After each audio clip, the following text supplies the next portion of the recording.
Olá, meu amigo, minha amiga.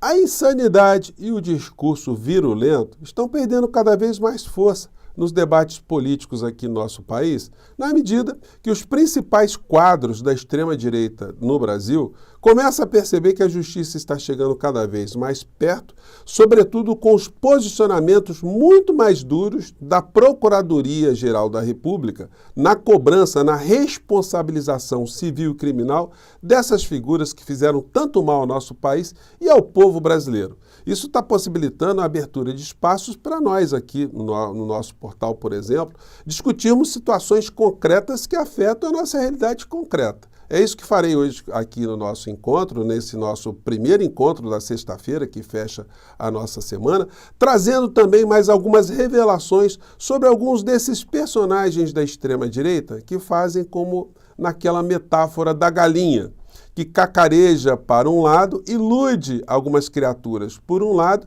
mas colocam os seus ovinhos numa generosa cesta daqueles que eles dizem que combatem tanto, né? Antes de entrarmos aqui nos nossos papos, quero convidar você que está chegando nesse instante ao nosso portal e não nos conhecia, para que você se inscreva aqui conosco, conheça os nossos outros vídeos. Se você gostar, compartilhe, recomende e, se puder também, se inscreva aqui no nosso clube de membros, tá legal? Não se esqueça de dar o seu comentário e o seu joinha. Você que é muito bem-vindo e muito bem-vinda. Gente, vamos aqui fechando essa semana, né, com algumas informações muito interessantes.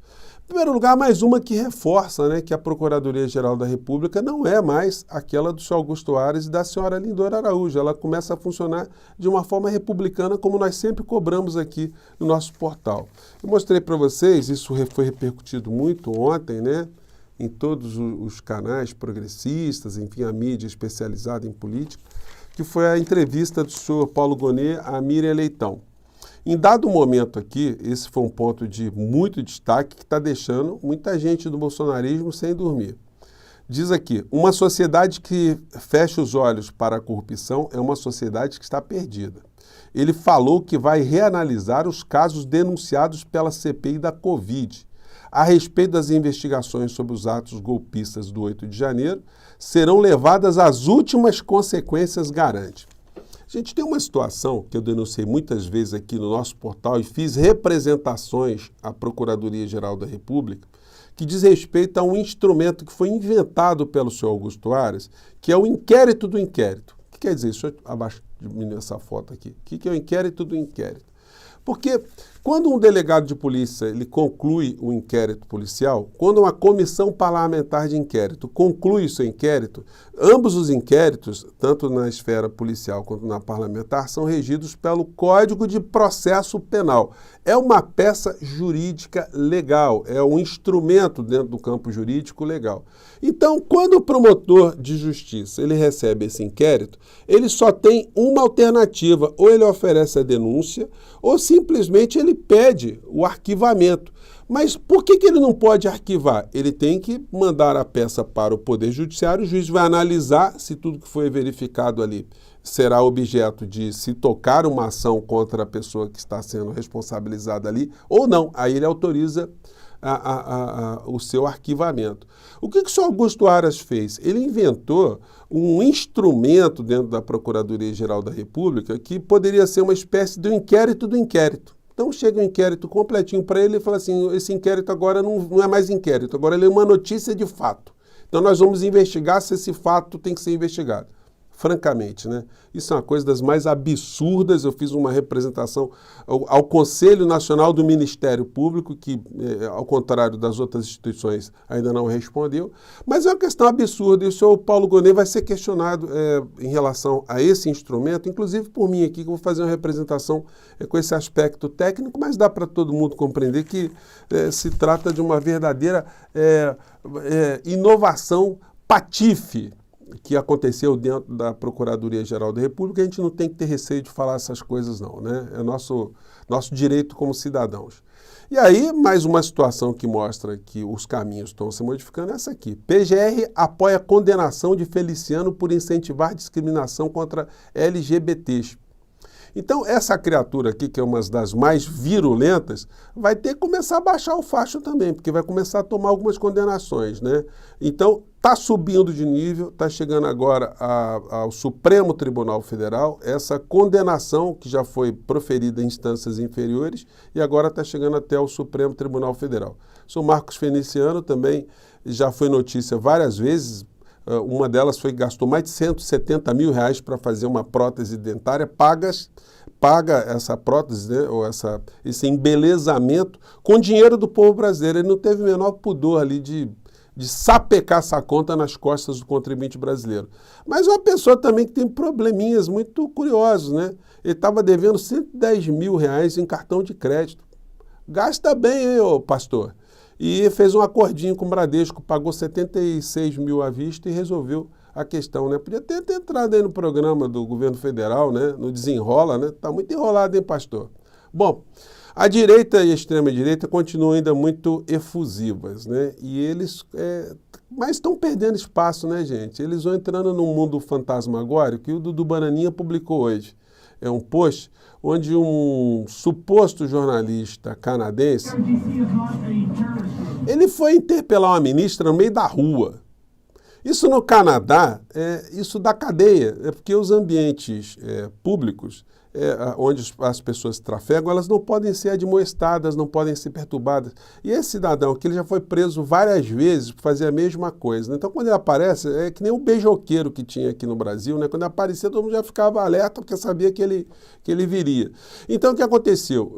O cara foi preso mais uma vez, ele foi preso várias vezes, né, por importunar, ele faz ataques homofóbicos, enfim, é uma figura muito complicada, é um islamofóbico, fica perseguindo minorias lá no Canadá, e tomou uma cana, né? Foi preso ali, deve ter sido solto na sequência, mas é o Dudu Bananinha.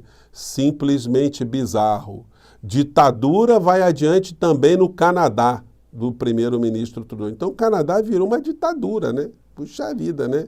Então é um mundo paralelo dessa gente. O Flávio Bolsonaro, como já era previsível aqui, fazendo um ataque ao governo por conta das questões envolvendo os Yanomamis, que nós criticamos ontem aqui de uma maneira muito dura também, que é o nosso papel, porque o governo Lula não pode ter a régua em relação aos Yanomamis do governo Bolsonaro. Isso foi um governo genocida. Então nós não podemos aceitar, olha, tivemos uma redução de mortes de 10%. Não, isso não é aceitável. Se morreram 343 no governo Bolsonaro, a gente não pode comemorar 307 mortes no primeiro ano de governo Lula. Então as responsabilidades dos ministros têm que ser cobradas duramente. E nós temos esse papel aqui e sempre ressaltando, né? Quando a gente faz esse tipo de crítica, gente, é o nosso dever, né? Nós fazemos a crítica pela esquerda. Não é a direita que tem que ter o privilégio, né? Ou a prerrogativa de cobrar coisas do governo que nós ajudamos a colocar, né? Enfim, são questões, eu acho que é muito importante a gente estar atento ao que está acontecendo para até motivar os quadros do governo a não deixar essa questão como um assunto menor, né? Bom, e aí o Nicolas Ferreira, esse personagem aí, tem situações curiosas, né? É a tal da galinha, né? Que bota ovo por um lado e cacareja por outro. Acabo de assinar um requerimento solicitando a devolução da MP 1202 de 2023, que volta a tributar 17 setores econômicos do país. Olha só, esses setores já eram tributados. Esses setores, eles tiveram uma mamata que começou lá atrás por um erro da Dilma, que ela já fez a meia-culpa. Acho que tem até uma matéria, né, que fala sobre isso. Dilma diz que empresas deixaram de investir para aumentar lucro, mas é impossível provar. Isso é uma matéria aqui já dizendo que o argumento da Dilma não seria comprovável, né? Mas eu vou submeter vocês aqui uma reflexão, vocês vão ver que Dilma tinha razão. MP que acaba com desoneração diz respeito ao Congresso. Esse é um editorial do jornal O Globo que poderia estar ali escrito pelo Nicolas Ferreira. Então vocês percebem que, na essência, essa gente da extrema-direita, eles estão juntinhos, por exemplo, com as organizações Globo. O senhor Nicolas Ferreira está defendendo os interesses da família Marinho, para não pagar os mesmos impostos que eu pago, que você paga, que o pequeno empreendedor paga, que o dono de um restaurante paga, o dono de um pequeno comércio paga. Todo mundo paga tributo, mas 17 setores estão anistiados com essa medida provisória. O que gera essa grande hipocrisia aqui, né, gente? Quando a gente vê por exemplo, aqui, esse outro editorial aqui do Globo, eles pedem o seguinte: piora fiscal põe em xeque plano de zerar déficit e o déficit aumentando receitas. Olha só, eles querem que o governo aumente receita, mas eles não querem pagar. Eles querem que aumente receita da onde? Então, fica um discurso muito pilantra, muito bandido, muito esquizofrênico, né? Então, o senhor Nicolas Ferreira está defendendo os interesses do Grupo Globo. É isso exatamente que está acontecendo. E aí eu submeto você, meu amigo, minha amiga, a seguinte reflexão. Vocês acham que o dono de uma empreiteira, o cara está construindo um prédio, então ele está pagando menos tributos em relação à folha de pagamento. Então o que ele faz? Olha, eu estou pagando menos tributo, eu vou contratar mais operários. Ele faz isso? Ou você acha que ele embolsa o lucro? A indústria automobilística, olha, estou pagando menos impostos agora. Eu vou contratar mais operários. É assim que funciona? Você que é dona de casa, você que tem uma pessoa que te ajuda ali. Então, de repente, você que paga a carteira dela, ou você paga uma diarista, de repente você recolhe menos tributos em relação a essas operações. Você diz, eu vou contratar uma outra empregada? O dono do restaurante, ele faz isso? Bom, o dono do restaurante nem pode, né? Porque ele não está tendo essa mamata que está sendo advogada pelo Grupo Globo. Eu sempre estranhei quando eu via no Jornal Nacional matérias mostrando ali supostamente sindicalistas na frente de algum lugar ou outro pedindo que a reoneração, que a desoneração da folha fosse mantida, etc, etc. E a gente vai montando quebra-cabeça. Então, senhor Nicolas, o senhor faz um discursozinho muito pilantra, por um lado, dizendo que está defendendo a melhoria de empregos aqui no nosso país, e não há nenhuma correlação formal que mostre que essa redução, essa mamata empresarial, que isso faça gerar empregos. O que isso tem demonstrado é que isso gera cada vez mais lucros, mais concentração de renda. Então, essa é uma questão, o senhor Nicolas deveria explicar isso, né? Uma notícia muito interessante que diz respeito aqui ao nosso portal, né? Eu apresentei para vocês aqui um vídeo que desmascara o vídeo que essa gente da extrema-direita fez, tentando mostrar ali que alguns personagens do 8 de janeiro de 2023 foram bodes expiatórios. De um certo modo foram, né?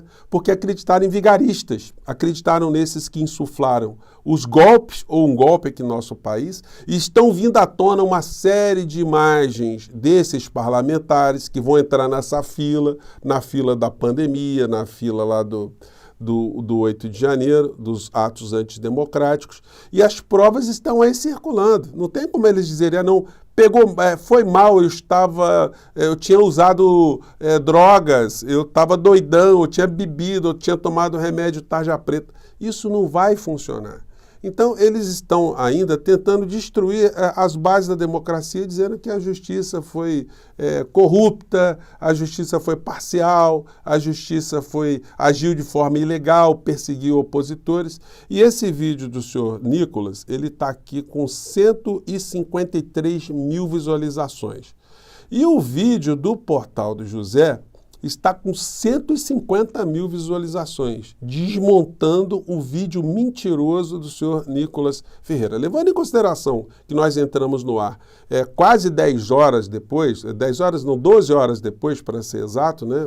Então, a nossa tendência aqui é de chegar perto desse número aí, desmascarar ainda mais a criatura aí do senhor Nicolas Ferreira, et caterva, né? Como diz o poeta, né? Gente, tem muita coisa aqui interessante que eu quero conversar com vocês, mas eu vou deixar aqui para o nosso próximo encontro, porque hoje é sexta-feira e sexta-feira sempre tem muita coisa interessante, né? Vou ficando por aqui, mande seu comentário aqui para o nosso portal. Obrigado por vocês estarem aqui, tá bom? Até mais tarde. Tchau!